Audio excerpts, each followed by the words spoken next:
Hi, how are you? I'm Roberta Calacino, and I'm an independent Stampin' Up! Demonstrator here in the Finger Lakes region of upstate New York. And I'm coming to you tonight with what is it, day 9 of the 12 Days of Christmas, something that I do every year. And like I said, today we're on day 9, so we just have a couple more days. And normally I come to you every Wednesday night with a free stamping crafting class here on 11 Lake Stamper Creatives. Sorry, I'm distracted by things. Just checking everything out. Okay, there I am. All right, sometimes when I pop up on the screen, I have to look down and see what I'm wearing to see if it's the right day or not. I know that sounds a little odd, but all right, I've got a bunch of stuff in front of me here because I've been working on all kinds of things not related to this, and I just need to put them away. So I hope everybody had a wonderful Thanksgiving yesterday. Mine was really very, very nice. And it's kind of funny. We used to play games a lot at Thanksgiving, and in recent years we just kind of stopped doing it. I don't really know why. Wasn't, any type of a coordinated decision or anything, but we did stop doing it.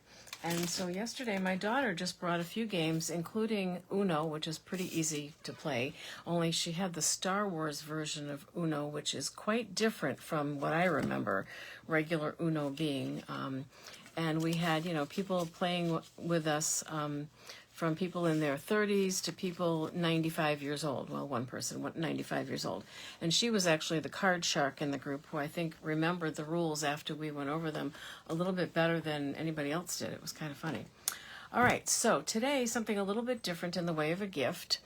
And it's something that can certainly be used year-round. It does not have to be just a Christmas thing. I'm not going to clean up this whole mess in front of me because I think it's just not going to matter. But I have to get stuff within arm's reach. I need some water, and I need a few other things. And so maybe you can guess what we're going to do today. We're going to do a little bit of watercoloring, but not using watercolor paints, using our Stampin' Up! Inks. All right, let me turn the camera down, and we will get started.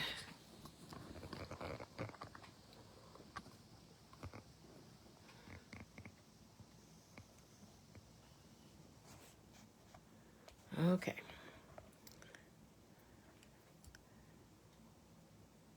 Now, the closer I pull it to myself, the easier it is for me, and also the more mess I hide. So that works out both ways. Just have to make sure I've got all my lights on. There we go. So we've not got much time left in the month of November, but if you happen to shop with me, what would that be? Today, if you happen to, no, tomorrow, today or tomorrow, if you happen to shop with me, make sure to use that host code, and that host code changes on the first day of every month, so I'll be changing that again on Sunday, right? Yep, Sunday. All right. So, and that's only if your order is under $150 before tax and shipping. If not, then don't use the host code because you will earn some rewards, and we want you to have those. Okay. So, I've been kind of messing around a little bit. Probably shouldn't call it that. I've been creating art. There you go. So, I just made these two things, and these are going to be, or they are, bookmarks. And the only thing I needed to add to these to make them complete was some ribbon. And I basically went through my stash of retired ribbon just because I'm hanging on to my current ribbon because I don't have a ton of it, and I want to make sure that I have it for card classes coming up, especially the December class, which is just in a couple of days. So I'm not using any of my holiday ribbon. All right, so this is a ribbon that was one of my favorite colors. It still is, but it's retired. It was called Polished Pink. It's a little bit close to Melon Mambo, which is what I used there. And so because it's a little bit close, I figured it would work.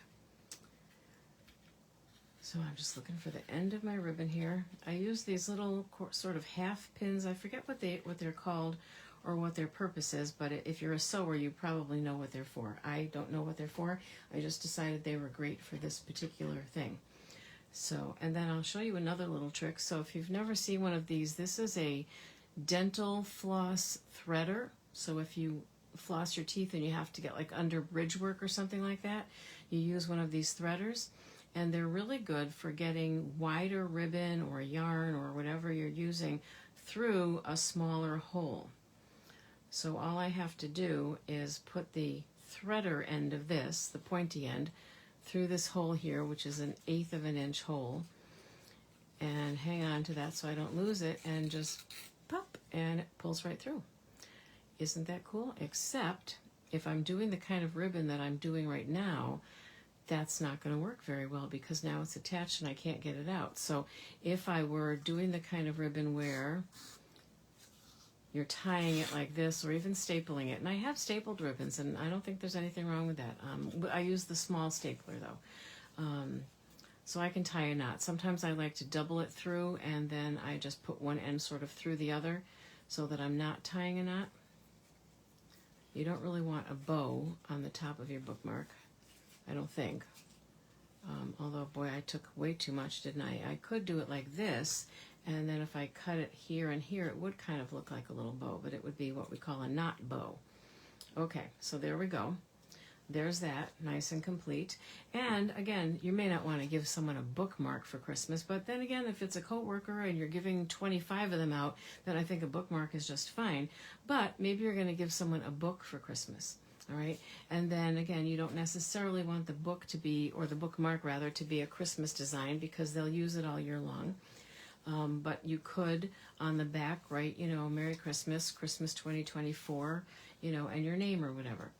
So I free-handed some circles, and then I realized that the flower that I picked to use, which is from the Sentimental Park set, and I chose just this outline flower over here on the bottom, that flower was going to be, I pointed to the wrong place, that flower right there was going to be a little bit too big.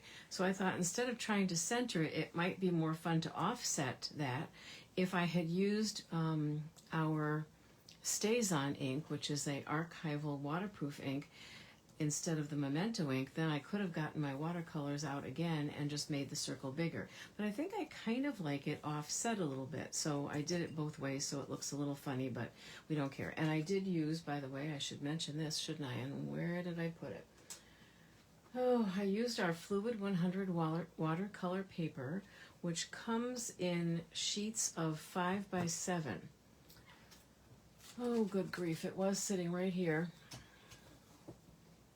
Now I don't have a clue where it got to. It'll turn up.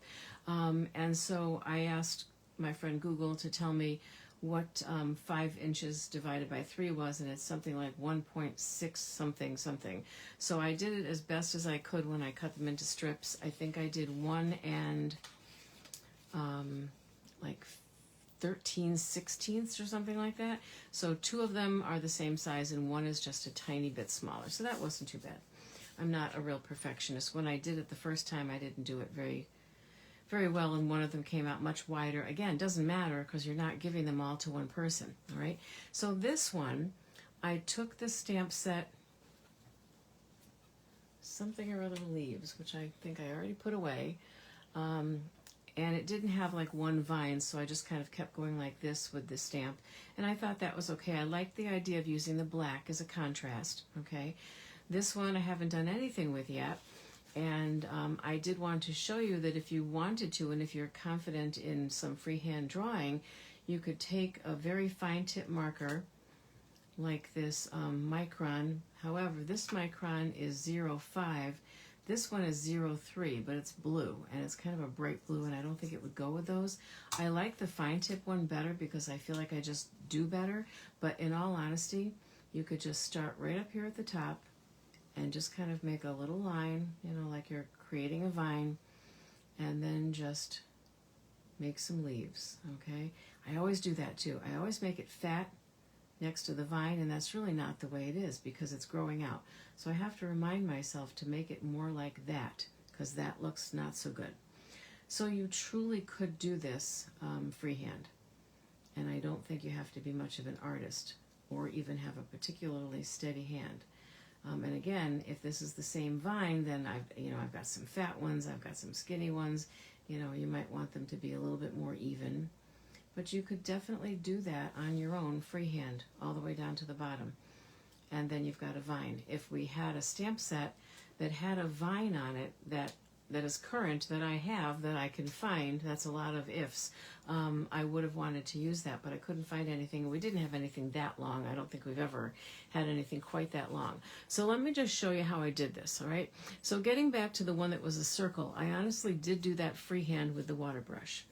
However, I had to go around and around, and you'll see it's not perfect. I've watched people make like a perfect watercolor circle, and I don't even know how they do it. I'm sure there's a lot of practice involved. So if you wanted to do this with circles and you just weren't feeling terribly confident, you could take like a 1-inch punch. That looks like it might even be a little bit bigger than 1 inch, and you could use it as a stencil.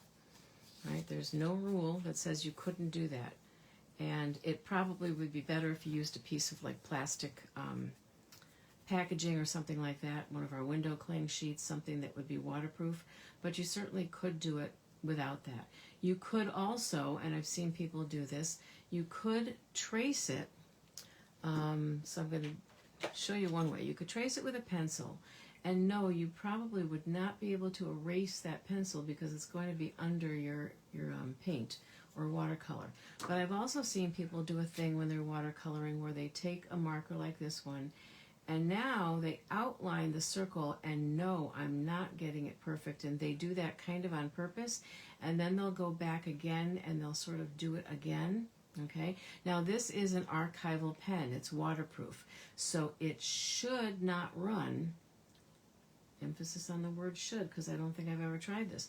It should not run. But I started out with this because that gave me sort of the shape and the size that I wanted. So that would be a good way to do that. And then, of course, if I don't get them evenly spaced, which I have not done here, then if I get too many, there's too big a space. If I get not enough, you know how that goes.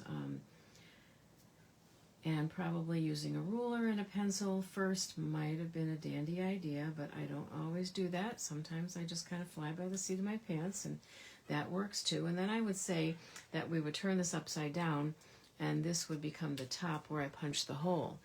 And if you take a look at this one, I kind of did the same thing here. I started from here and went down and then said, oh, I don't have room for another one. So I turned it that way. I used a little stamp that came in the same set and put that there so that it didn't look like I left too much space by accident. It looked like I did something on purpose. The best thing you can do with mistakes is make them look like they were done on purpose, I'm telling you. It's a great technique. Okay, so this time I have to almost try to be a little messy when I'm circling it and not, you know, be exact. So we're just sort of scribbling a little bit there. And I don't think I have to wait too long for this to dry, but I guess I'll find out. So now, setting this aside for a second and getting to the actual watercoloring, all right, we have our water painters, water brushes. They changed names at one point. That's a spritzer. And, oh, that's a spritzer too. Where am I going here with these? All right, so they come in 3 sizes. I seem to be missing one. I do seem to be missing one. I definitely had them all here earlier. Is that it? No. No. All right, I'm missing one. Nope, that's a Wink of Stella. Well, that's interesting. I took them all downstairs and washed them because some of them, when I was trying to squeeze them and nothing was coming out, I looked in there and there was like some stuff in there. Like maybe it was a little bit of mold or just gunk or I don't know, but it was gross. So I took them downstairs and cleaned them all out. I probably left one by the sink. But then we've also got the older ones. Yeah, something's not quite right here with what I've got, and I don't know why. But for this, just for showing you the technique, it honestly doesn't matter. So one of the sizes that you have is a really wide brush. And the wide brush is what I used to do this. But this one I just went kind of sloppy, and I didn't try to fill in the whole space, and I didn't necessarily try to make them all the same size. This one I worked a little harder at making them the same. This bottom one came out too light though, so I'd probably go over that again. I think I used Lost Lagoon, Granny Apple Green, and No, you know what? This was Pretty Peacock and Granny Apple Green in Lost Lagoon. And the Pretty Peacock was not dark enough so that it kind of looked a lot like the Lost Lagoon. I think that was the deal. I can't remember for sure now. So anyway, there's a couple of different ways. So one way that people do this, and I have to be honest with you, not everybody's like strong enough to do this, is they take our ink pads and they squeeze them between their hands and ink comes out over here. I'm not really strong enough to do that. I don't remember if I did that or if that happened a different way. To be honest with you, I'm just not sure how that happened. So if you're not strong enough to make that happen, and like I said, I'm definitely not, then what you can do is you can take a block, any size you want, but in this case I decided to use the little one because I was going to keep changing the colors. So you can use the block kind of like a palette. You never want to stick your water brush on your ink pad because you don't want to add water to that. So I've got the small block, and I'm going to ink that up, and you can see that it's got quite a bit of color on there. Okay. And then I'm going to take this one that I just did the circle with. I have a toss up between whether I want to use that one or this one, which might be a little bit better for what I'm doing. The other thing that you can do is squeeze a little water out onto your watercolor paper. Okay, that was a lot more water than I was expecting to see. I wonder if I didn't tighten these up really well when I washed them. And if you wet the watercolor paper, it's more receptive to the watercolor, whether you're using watercolor paints or whether you're using a re-inker. See how I put that down and it just went poof. If you do this on dry, that poof thing doesn't happen, and that's pretty cool to watch. You could almost leave it like that and leave the scribble and not try to fill it all in, or you could just fill in the center of the scribble by just dabbing and not really painting, so to speak. All right, and if you went out of the line a little bit, nobody cares. If you go out of the line and you do care, hang on just a second, I gotta reach a Kleenex. If you go out of the line and you do care, then you can take a Kleenex and just blot it up. It may not get it all up, but it'll make it much lighter. All right, so that's very wet right now, very, very wet. And I really didn't want to put that color there now that I think about it, so I'm going to have to change my color palette a little bit. So I wipe that off with a Kleenex or with a rag, and then I still use this, but I don't like to put a ton of ink on here because then everything I do gets inky looking. So I give it a wipe off with there. So next I'm going to go with Shy Shamrock. So these are the newer in colors, and it seems like everybody's liking them, but that Petunia Pop, wow, that was like super popular in the first class I ever used it in. This time I got it on my thumb. Yesterday it was this finger. Yep. So don't worry about that, because once you wipe it off on something, even though your finger may still be stained, it's not going to come off on your paper. The other thing that works to get the ink not so much off, but to make sure it doesn't come off on something, is a little bit of hand sanitizer. Now I do have a jar over here. So even though I could squeeze this out and clean it out using the water in the brush, I just want to make sure it's all coming out because I don't want my green to be pinky. All right, so how about if we squeeze a little? Let's see if as much comes out this time. Let me make sure I'm in camera view. Oh, so this time nothing wants to come out. Oh, I'm not in the right space. There is actually a spot there that says push, and that's where you're supposed to push. All right, so I feel like I see a tinge of pink there. I really do, but just the littlest bit. So it should be okay. So I'm going to do the same thing we did before. Instead of actually making paint strokes, I'm just going to dab. And just let the water that I put down there kind of do the work for me. And if it's wet around the edges, I'm okay with that as well. So here I am doing a little painting with brush strokes and somehow managing to stay mostly in the lines. But now I could go to some darker spots on the little acrylic block there and do a little dabbing just to give it some texture. And you can see the ink is not running because I did use that archival pen. So these are my Micron pens. They're made by Pigma, and they're archival ink. And the 05 isn't even the smallest. There's an 03, an 02, an 01, and I think there's like a 00, which I've been told is like an eyelash. So I don't know what you would need anything that thin for, but I'm sure if you're an artist, there are things that you do need it for. But I do like the 01 a lot. That's more like a thick hair than an eyelash. All right, and I can use my chamois to just get a little ink off my fingers too. No problem with doing that. All right, so then the next color I'm going to go to is another one of the In Colors, and that is Peach Pie. So I'm going to give this a squeeze where it says push, and I'm going to spread that water out so my area is nice and wet there. I think I see a piece of fuzz there. Oh yeah, I'm dragging it all over the place. Piece of fuzz. That's just annoying. I don't think I got it. Okay, now I think I got it. So I'll put a little more water down since I basically took all of that water away. Okay, and then I'm going to dab my block on there, and you can see, you can always tell when they're new pads. They're so juicy, and they're not really that new anymore, but they stay juicy for quite a while before they need re-inking. And when they do need re-inking, you will know, because you won't be happy with the way things are looking.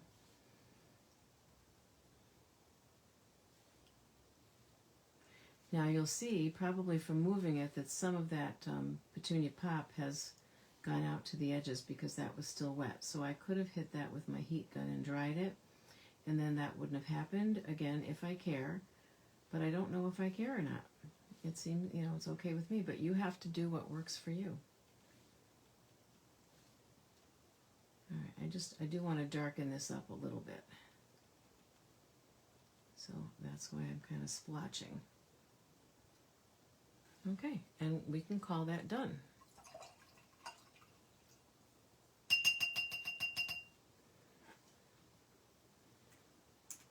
And then I do have my heat gun over here, my heat tool. It's funny how we call everything guns, right? Glue guns, heat guns. I think we need to get away from that.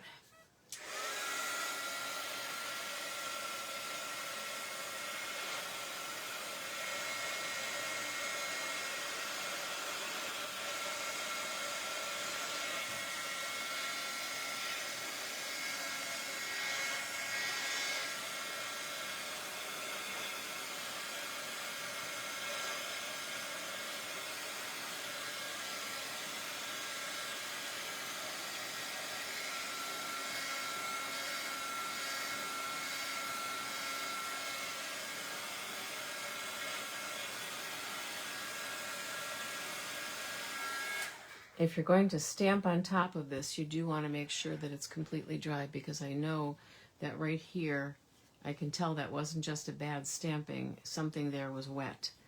And so that image didn't come out as good as it could have. And just so that you know, these Micron pens are also great for filling in something that didn't come in as well. And obviously black works the best, because while these pens do come in lots of colors, they're probably not going to match Stampin' Up! Colors. So that's not perfect, but that helps. It darkens it up a bit. Okay, so I do want to make sure that this is dry, and I think it is. Another thing that I was just thinking might be kind of fun would be to do this another time.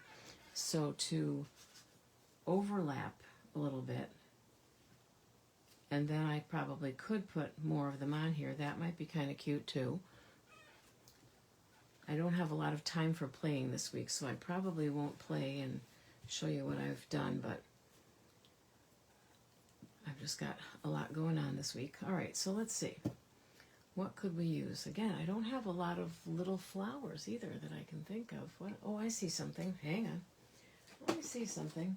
I started just pulling things off the shelf earlier, and then some of them didn't work. Oh. So this is the one I was actually talking about. This was the one that I did with this, but I tried to make it look like a vine, and I think that it wasn't too successful, because you can see where the breaks are, or whatever you want to call it. However, I could do it very differently. Let's take the other one that I didn't use this time. And what if, let's see. I need a block, and they're all hiding here somewhere. Oh, there's one with Christmas greetings on it. You know, I'll tell you too, you've got to be really good when you're using your stamps to put them away when you're done. Because if I say I'm going to go down and get dinner, and then I go down and get dinner, and then I get to maybe watching something on TV, it just doesn't happen. So what if, so I'm going to use the Memento Black, which is not waterproof, okay, so I can't add any more color or do anything different there. And what if I put it, let's get a little piece of scrap paper here under that, and I'm thinking, what if I do this?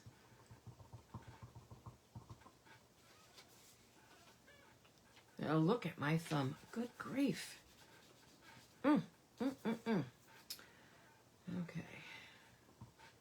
So what if I go like this on an angle? I've got a bump under here. I'm going to slide that up because I don't want to move the stamp. Okay, didn't do a great job. But I don't think it's wet. I really don't. I think that was maybe just me. And then this time go in the other direction. So we might have part of a leaf going off the edge, and we might have part of the stem going off the edge. Yeah, maybe it is wet because that happened two times in a row. It doesn't feel wet, but it could be just the littlest bit damp. Because right now, yeah, see, it's stamped perfectly there. But also, I'm stamping on watercolor paper. So that's another issue. So maybe, what if I were to do what you're supposed to do anyway? Where is it? What is that wrapped up in? I see my pad here, but hang on, it's wrapped up in something, I don't know what. Okay. What if I get my squishy pad under that?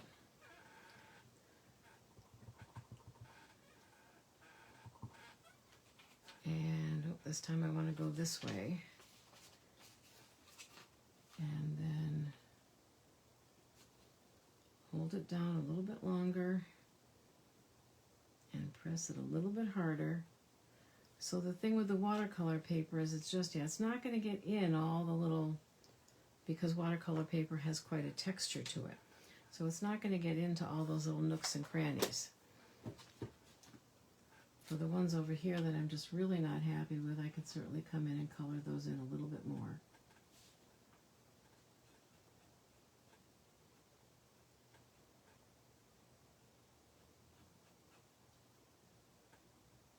You could use a Sharpie marker to do this, just, use one of the fine tip markers. So, and I can play with that a little bit more.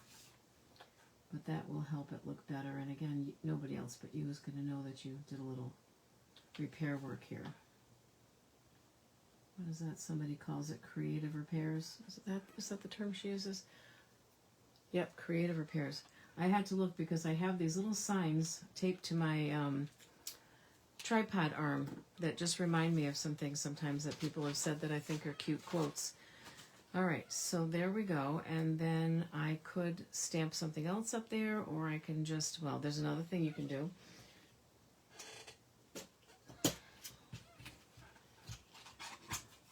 We can do surgery. There you go. Now it's more even. Simple as that. Simple as that. And then I'm going to punch a hole in it. So again, you do not have to be an artist to do quote-unquote watercolor painting. Now again, this isn't watercolor painting because we're not using paints, we're using inks. But I'm guessing that there are people who do a watercolor technique with inks as well. I don't think I invented this, or Stampin' Up! Invented it. Looking for some more ribbon here. Maybe, well, I don't have anything that's right in front of me that's a color that's really grabbing me, but, well, maybe the green. It's not the same. I don't know. Which one do you think? I'm almost thinking more like this is the Orchid Oasis, I believe. Or the Oh, whatever that one is. I don't remember anymore what it's called. It's like I wipe it out of my head when it's not a color anymore. Oh, and you know what would be cute actually? Let me see if I can do this. So we're going to cut a double length of this, and we may have to waste some and trim it, but I get real frustrated when I don't have enough too. Alright, so we'll take a double thickness of this, and instead of using the threader like I did before, I'm going to hope that I can do this on my own. Yeah, the threader would be great, but then you can't get the ribbon out of it. So I wonder if I can put this through like one piece at a time. I could also, here's a novel idea, I could make the hole bigger. I don't know that I want to use a regular hole punch though. I just want to make it a tad bigger. Let's see if I can just kind of make it sort of side to side. A little bit wider that way and a little bit wider that way. Looks like Mickey Mouse. There we go.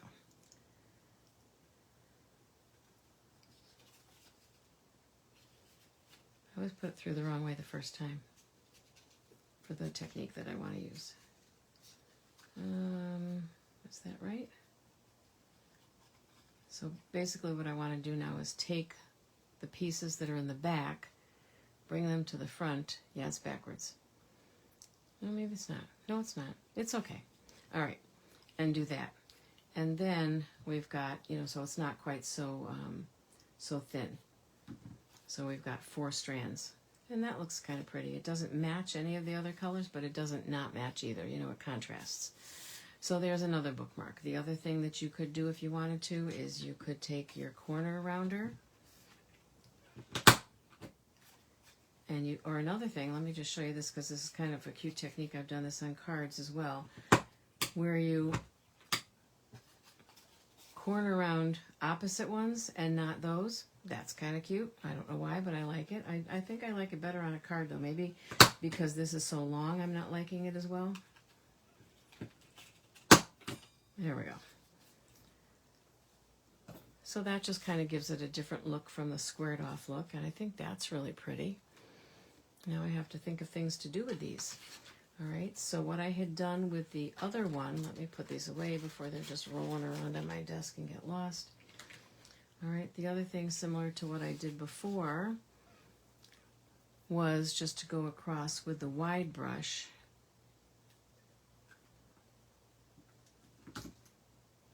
and I could wet this down a little bit. I don't have to get it sopping wet, but wet it down a little bit.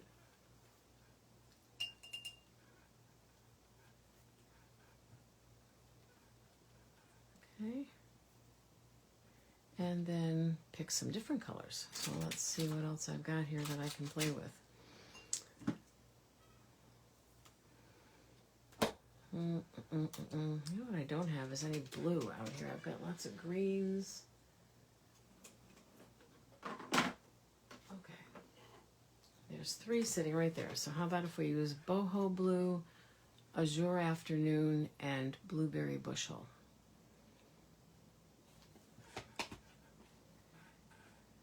So I think I'm going to want the darkest one in the middle. Let's try that, the darkest one in the middle.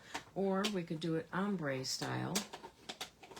I'm just, well, no, maybe. All right, let's do it. Let's do it from darker to lighter. Although, no, you should start with your lightest color first. And because we can flip this upside down, it doesn't really matter which goes on first. We can switch it around if we want.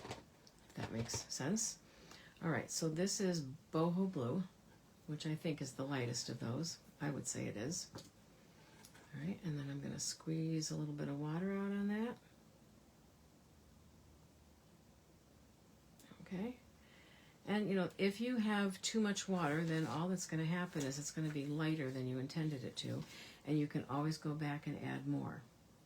But at this point, since I'm thinking of making this like an ombre look, then maybe I want to go for lighter so that we can see the contrast a little bit more. So I'm going to do that. And then clean out the brush. All right, and that's very light. I think you can see it. I can see it on the computer, so I think you can see it. Then we'll go to Berry Bushel. All right, and where's my tissue?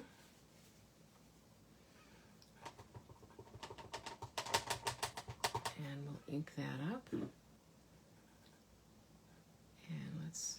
this isn't really very wet anymore, so I'm going to get a little more water on there. And then get some water on the block. Okay. So we're going to overlap a little bit where we were before, and this time I am going all the way to the edge.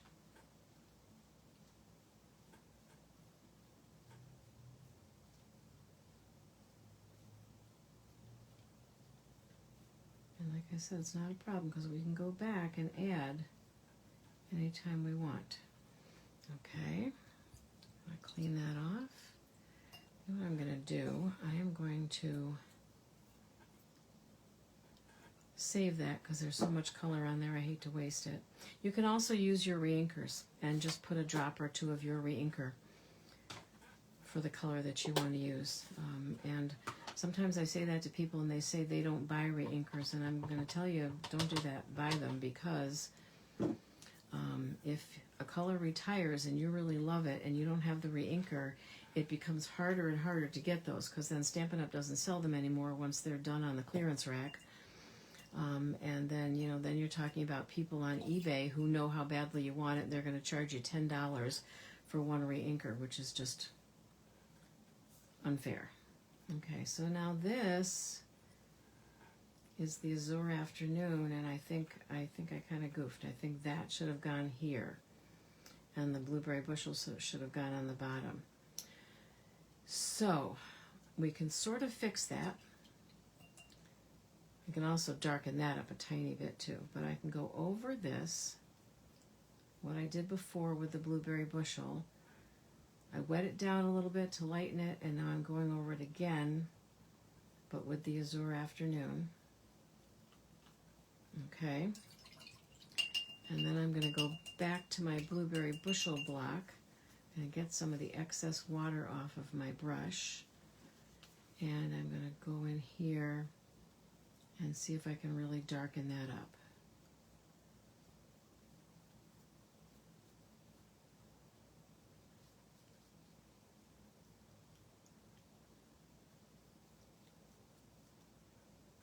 Okay, so here's what I'm going to do now. I'm going to dry this.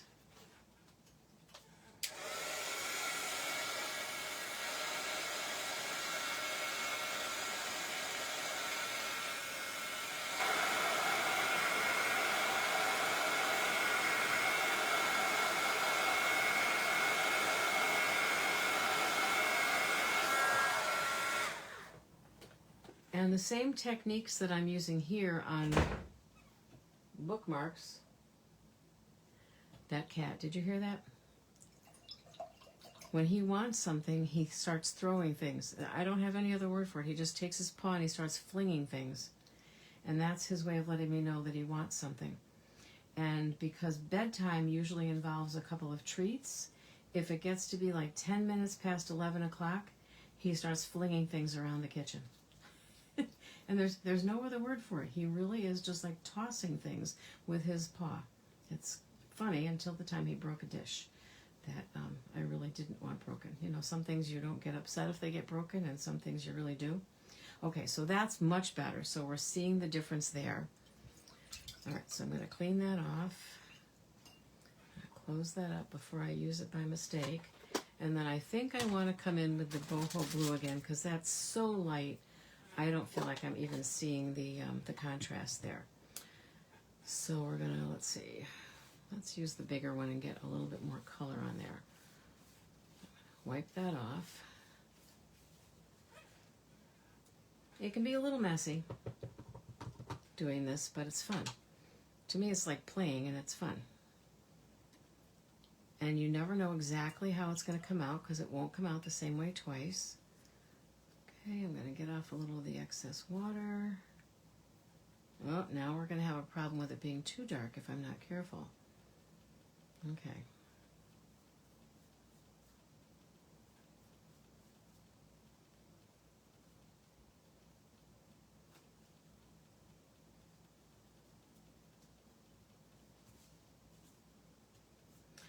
couple of spots here where I put my finger, you can see because my finger lifted up the paint. So you want to be careful. And if you use, well, I was going to use tissue, but that's silly because if you use tissue, it'll do the same thing. I just told you that. Okay, well, again, you get the idea. Okay, so we've got a bit of an ombre thing going on. I'd kind of like to blend that in a little bit more. And here, just do a little bit of blending. Just so that that's not quite so obvious. Okay, not the best ombre thing I've ever seen, or the best I've ever done. But, again, you get the idea. It's going from light to dark or dark to light. You can do it either way, however you prefer. All right, clean that off. Clean that off. Lava soap is really good for getting inky fingers clean, and everybody thinks it's like something that mechanics use, and so it's going to make your hands dry and nasty. It actually has a softener in it of some kind, and the pumice in it actually acts almost like an exfoliant. So if you've got dry skin on your hands, it's going to get rid of it for you.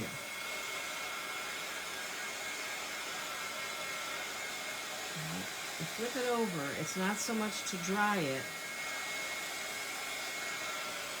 as it is to help with the wrinkling that happens. Maybe wrinkle's not the right word, but curving.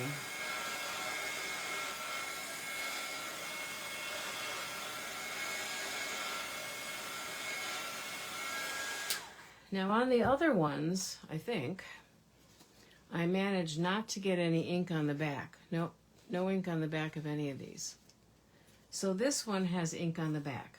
So this might be a good time where you might want to get a piece of, and I don't think I have a matching paper right here, but, well, actually, I think this is Blueberry Bushel. So you might want to get a piece of cardstock and cut it and mount this on that, which will make your bookmark a little bit stiffer anyway, and it'll hide what you may have done back here. Okay, so that's just a thought as well. All right, so now here, at one point I was thinking of stamping one of these trees on this, but because I made this all blue, I'm not liking that. I'd rather have it look like scenery and have this be green on the bottom. So I think I need to find something different. And I'm not quite sure at this point what that might be. I had looked at this piece here, but it's got quite a curve in it and it's not very long, and it didn't seem to cover the spot that I wanted it to cover.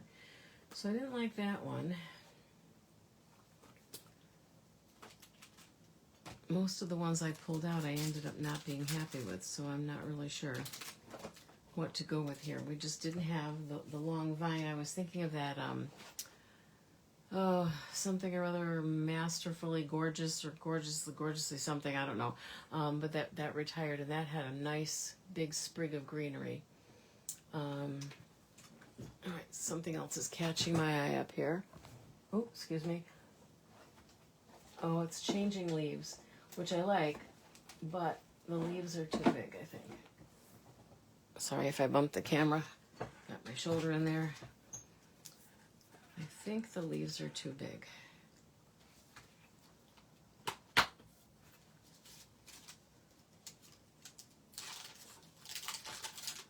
This one, I don't know, because this one's huge. You know, this one's really big.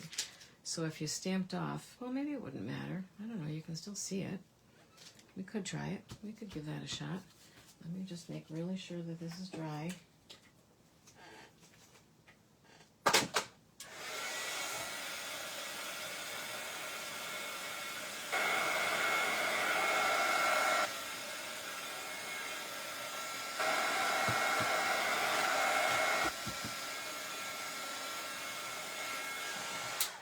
Make sure my paper is dry too. That might help. All right, so let's take this big block here. Remember, I've told you sometimes with the photopolymer stamps, it's a good idea to bring the block to the stamp so that you're not, and it's quite sticky.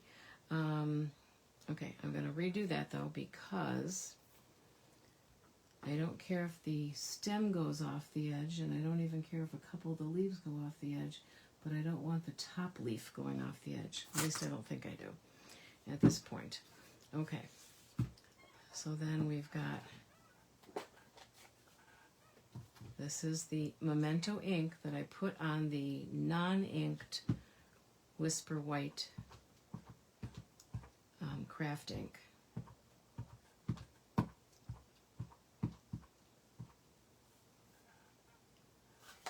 Alright, so I inked the whole thing up because I don't really know exactly where I'm going with this, and I'm going to stand up so I can get a better view.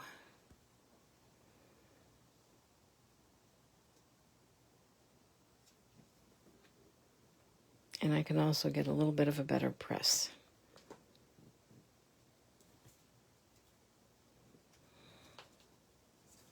Okay, pretty good.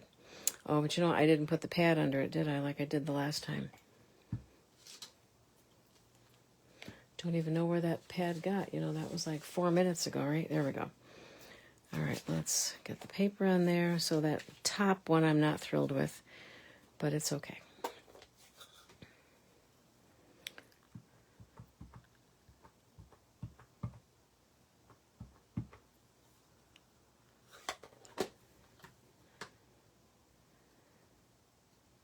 And then maybe this time I'll angle the other way.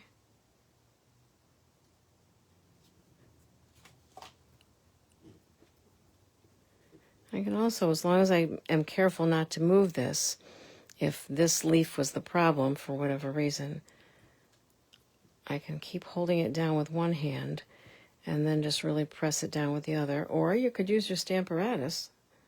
Okay. That looks fine to me. So actually, that's very pretty. I'm liking that. Very pretty. Okay, and I think I have... Yeah, I got out Misty Moonlight the other day, and again, it's not one of these colors, but it will work. So let's try that. Some ribbon. And, you know, obviously a bookmark doesn't have to have ribbon on it, but you just kind of think of a bookmark as having the ribbon poking out where you can see it. Nope, upside down. There we go. Yep.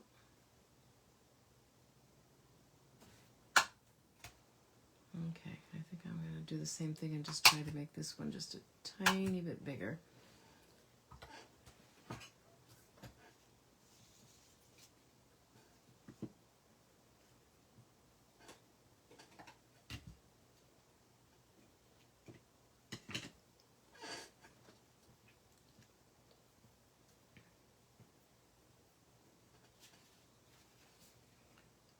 Which way did I do it before? Did I do it this way?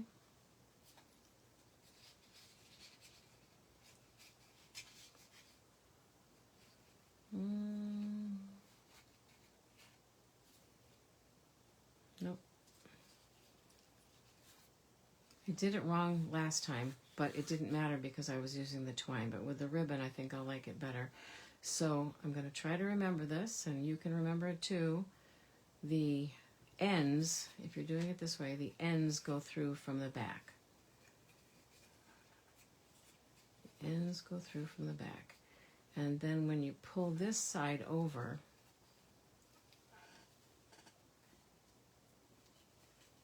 it forms a kind of a nice little, whatever you want to call that there, kind of looks like a knot.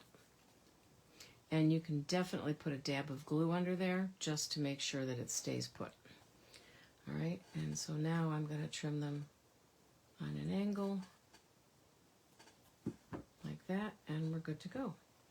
All right, so we made, well, complete bookmarks, these three. Okay, and then this one, which I did not put a ribbon on, this one was kind of Christmassy, but I wasn't like a big fan of this one, so I don't know if I'll keep that one or not. I'm happy with all of these, and I like this one with the scribbly circles. I don't know, what do you think? You'll have to leave a comment and let me know. And then this one I didn't like because I goofed up the leaf to begin with, and I need to kind of redo that. I could cut this off and make it just a shorter bookmark and fix that up a little bit. So we won't count that one for now, but these three I like. All right, these three especially. This one's okay too. But those are my favorites, definitely. All right, well, thank you very much for watching me. Think about giving someone a book for Christmas, whether it's a child or an adult, because reading actual paper books is kind of, I feel like it's become a dying art, and that's kind of a shame. I'll admit I have a Nook as well that I take with me when I'm traveling, so that if I'm reading a book and I finish it, I can start something, because I like to have something to do all the time. You can also, on a Nook, you can get things like magazines and newspapers and whatnot, which is kind of cool, but I still like the feeling of a book in my hands. All right, I will see you tomorrow night at 7 o'clock. Have a great night.